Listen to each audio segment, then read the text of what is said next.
The rain started before noon, slow, steady, like it was unsure whether to stay.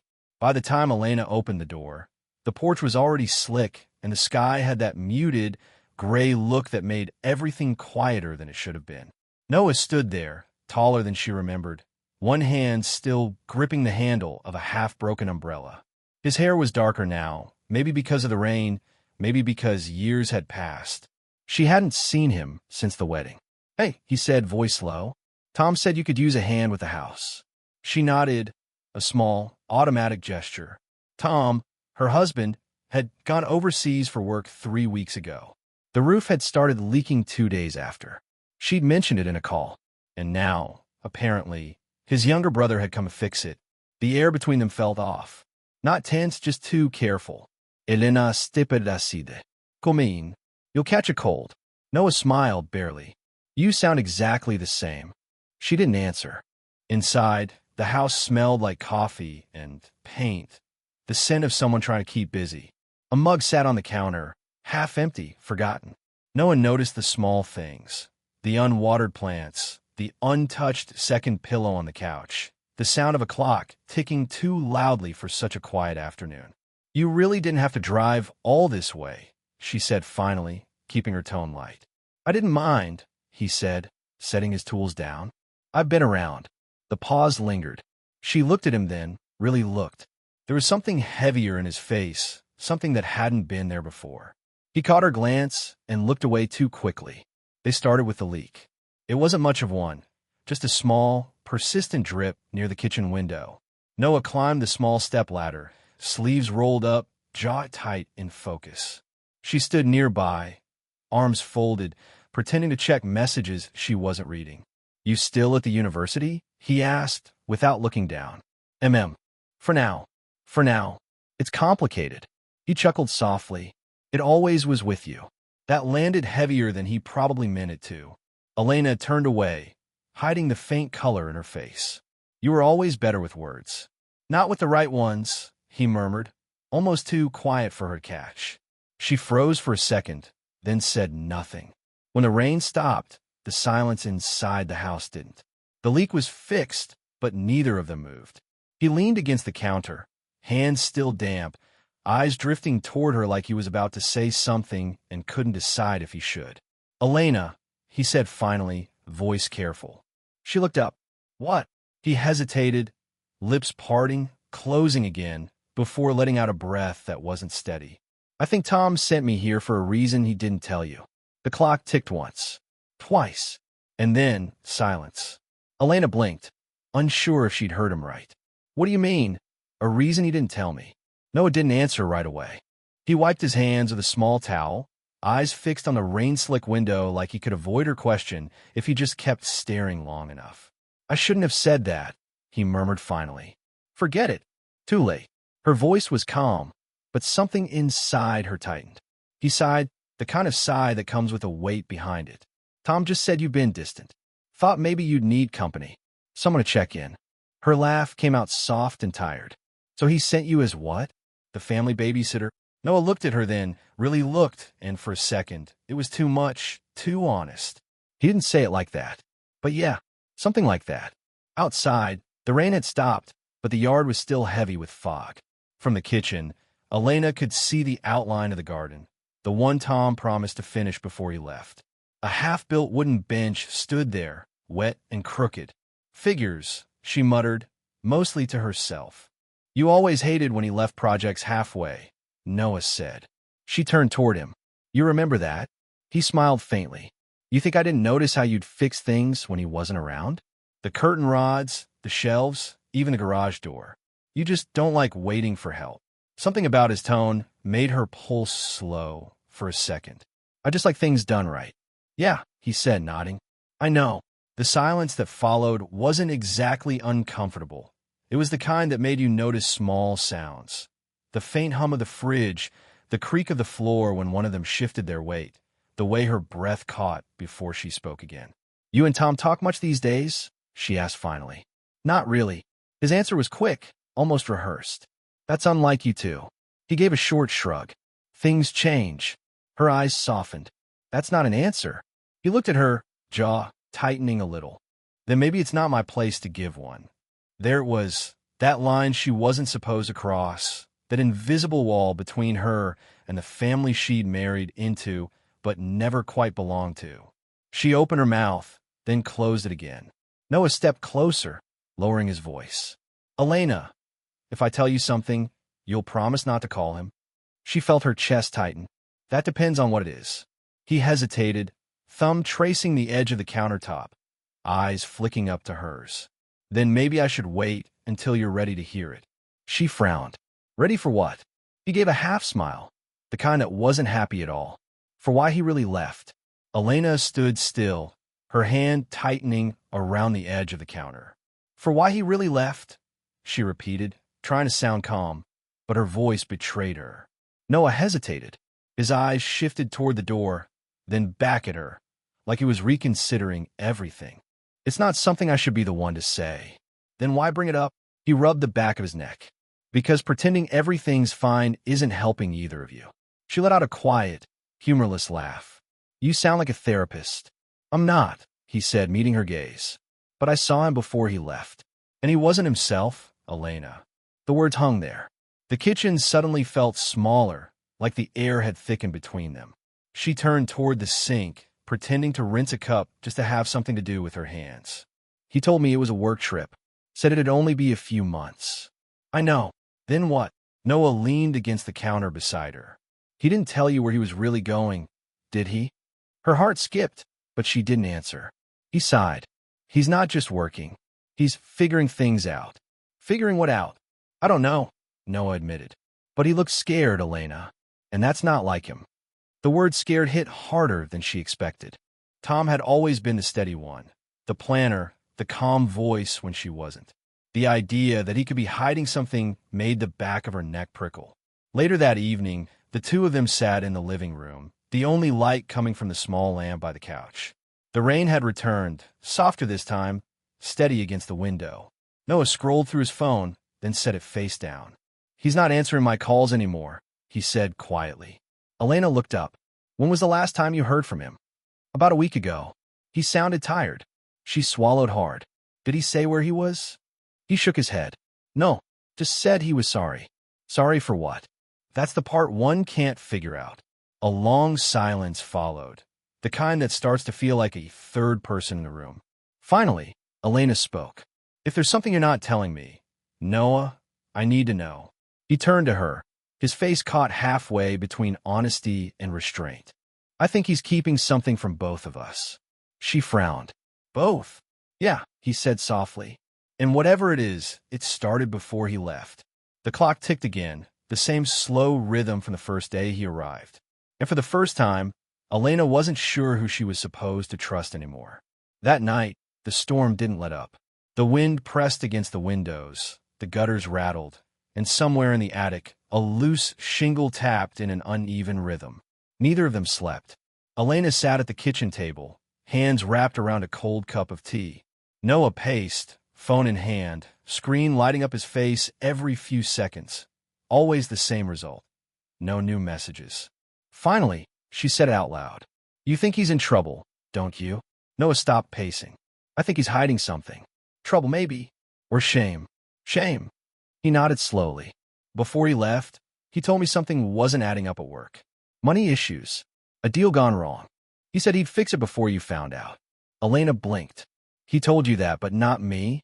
Noah's silence said enough. She stood, the chair scraping against the floor. Why would he lie to me? I don't know, Noah said, voice careful. Maybe he didn't want to worry you. Her laugh cracked. Or maybe he didn't trust me. Noah flinched, like the words hit closer than she meant them to. That's not fair, isn't it? She snapped, then caught herself, lowering her voice.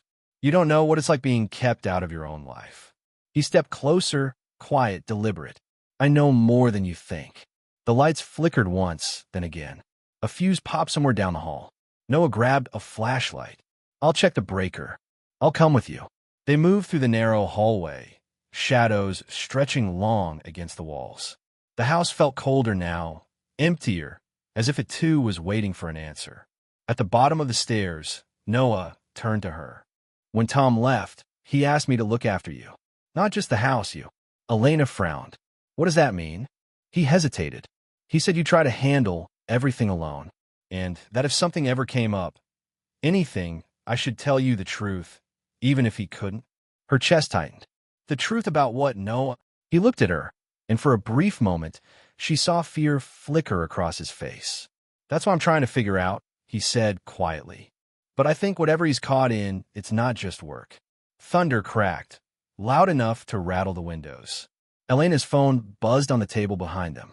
One new message. No name, just a number she didn't recognize. She opened it, pulse racing. Don't trust him. The room went silent. Noah's flashlight flickered. Who's it from? Elena's voice barely rose above a whisper. I don't know. The sound of thunder faded, but the silence that followed was worse. Sharp, uneasy, like the house itself was holding its breath. Elena's eyes stayed fixed on her phone. The message glowed on the screen in plain white text. Don't trust him. Her throat went dry. She turned the phone toward Noah. Did you send this? He frowned. What? Of course not. Then who did? I don't know, he said, stepping closer. But something in his tone made her back up slightly. Not fear, just confusion. Doubt. She stared at him for a long second. You said you talked to Tom before he left. Did he say anything about this? About me? Noah's eyes flickered. He said you'd ask questions I couldn't answer. That's not an answer. I'm trying to give you one, he said, voice rising before he caught himself. He exhaled and lowered it again. Look, Elena, I think Tom's been keeping two lives. One for you, one for someone else. And now, maybe both are catching up with him. The words landed like ice in her stomach. Someone else? I didn't mean, he stopped. I don't know. There were calls he'd take outside, messages he'd delete before you saw them. Her pulse quickened. How would you know that? He hesitated, just for a moment, but long enough. I saw it, he said finally, when I stayed with you both that summer. You remember? He got a message late one night. He looked scared when he read it. Elena pressed a hand against the counter. And you're only telling me this now?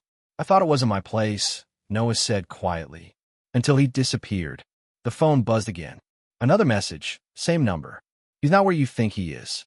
Don't involve the police. Elena's stomach twisted. She looked up at Noah, searching his face for something, guilt, truth, anything. Why would someone send this? She asked. I don't know, Noah said again, but his voice was thinner now. Maybe he's in trouble. Or maybe what? He shook his head, running a hand through his hair. Maybe he doesn't want to be found. Elena felt her chest tighten. That's ridiculous. Tom wouldn't just... He might if he thought he was protecting you. Noah interrupted. You said it yourself. He lies to keep you safe. She took a step back. You're talking like you know something. Noah opened his mouth, but before he could speak, the power went out. The house fell into darkness. Only the faint sound of rain against glass. Stay here, he said quickly, moving toward the hallway. Elena's hands shook as she turned the flashlight app on her phone. The screen glowed across the walls, and that's when she saw it. The front door, slightly open. She froze. Noah, she whispered. He turned back. What? The door. They both stared. The lock was still in place, but the door stood ajar, rain blowing gently through the gap. Noah took a slow step forward, his voice low. Did you open it? She shook her head. No, for a moment. Neither moved. Then from outside, somewhere beyond the porch, came the faint buzz of an engine, a car idling. Elena's phone buzzed once more. He's closer than you think. Her hand trembled. Noah turned toward the window, jaw tightening. Elena, he said quietly, I think we're not alone. Rain lashed harder against the windows, blurring the world outside into streaks of light and shadow. The engine's hum was still there, low, steady, too close. Noah moved first. Stay behind me, he said quietly. Elena's pulse pounded in her ears. The flashlight trembled in her hand as they approached the door together. The porch light flickered once, casting brief glimpses of the driveway. Empty. No car. No movement. Just the echo of rain. Noah stepped out, scanning the yard. Hello, he called. His voice came back softer, swallowed by the weather. Elena hovered by the door, heart hammering. Then her phone buzzed again. You shouldn't have opened the door. Her breath caught. Noah, He turned just as a shadow moved along the edge of the garden, someone ducking behind the fence. Noah ran toward it, splashing through puddles. "Hey, who's there?" Elena watched from the porch, light darting wildly across the dark yard. A figure bolted into the trees, fast, silent, gone. Noah stopped, panting, drenched. When he came back, his face was pale. They were watching the house. "Who was it?" "I don't know, but they knew we were here. They locked every door, every window." The two of them sat in the living room again, both too alert to breathe normally. The phone lay between them on the table, silent now, screen dark. Finally, Elena spoke. "You said Tom asked you to look after me." "Yeah." "When?" "Right before he left." She swallowed. "Did he say why?" Noah hesitated. "He said if something went wrong, I'd know what to do." "What does that mean?" He looked away. "He sent me a letter 2 days ago. I didn't tell you because I wasn't sure I believed it." Her heart skipped. "A letter?" He pulled a folded piece of paper from his jacket, edges wet, ink smudged. She reached for it with shaking hands. "If she asks, tell her the truth. I had to leave before it reached her." Elena looked up. "Before what reached me?" Noah's expression darkened. That's the part he didn't explain. But whoever was outside, they're connected to it. Before she could reply, the phone buzzed again. One final message. "He's not missing. He's protecting you from me." Elena stared at the words until they blurred. The name attached to the number flashed for the first time. "Tom." Noah leaned in, voice barely a whisper. "Elena, that's his number." She looked up at him, and for the first time, realized she didn't know which of them was telling her the truth. Outside, the rain stopped, and the house went silent. For a long moment, neither of them moved. The phone still glowed between them, that single message hanging in the air like smoke. "He's not missing. He's protecting you from me." Noah's face was unreadable, pale, still, eyes flicking between her and the screen. "Elena," he said carefully, "that can't be him. It doesn't make sense." Her voice trembled. "It's his number, Noah. You said so yourself. Numbers can be cloned, messages faked, but what if they're not?" She interrupted. "What if everything you told me was only half the truth?" His jaw tightened, and for the first time since he arrived, she saw uncertainty crack through him. "Elena, listen to me. I didn't come here to hurt you. Tom asked me to watch over you because he didn't know who to trust anymore. Something was wrong at work, with the people he got involved with. He thought you might be in danger." Her eyes filled, not with fear, but something heavier. "Then why did he say you were the danger?" He stepped closer, rainwater still drying on his jacket. "Because I was supposed to walk away from this, and I didn't. I stayed. I wanted to make sure you were okay." Maybe he saw that as a threat. The words hit softly but deep, like truth and confession tangled together. Outside, the last drops of rain slid off the porch. The air was quiet again, that kind of fragile quiet that follows chaos. Elena looked down at the phone one more time. The message had no reply option, no trace of where it came from. Just gone. She let out a slow breath. "So what do we do now?" Noah glanced toward the window, where the fog was starting to lift. "We wait. He'll reach out again. He always does." She nodded, uncertain, but too tired to argue. "And if he does it?" He gave a faint, sad smile. "Then we start telling the truth ourselves." Days later, the storm was only a memory. The garden still held puddles, but the air had shifted, clearer somehow. Elena sat on the porch steps with a mug of warm tea, watching the light return through the trees. Noah had left that morning. No long goodbye, just a quiet look that said everything words couldn't. On the table beside her lay Tom's letter, now dry and folded again. The ink was blurred, but one line remained clear. "I did what I had to do to keep you safe." She closed her eyes, letting the words settle.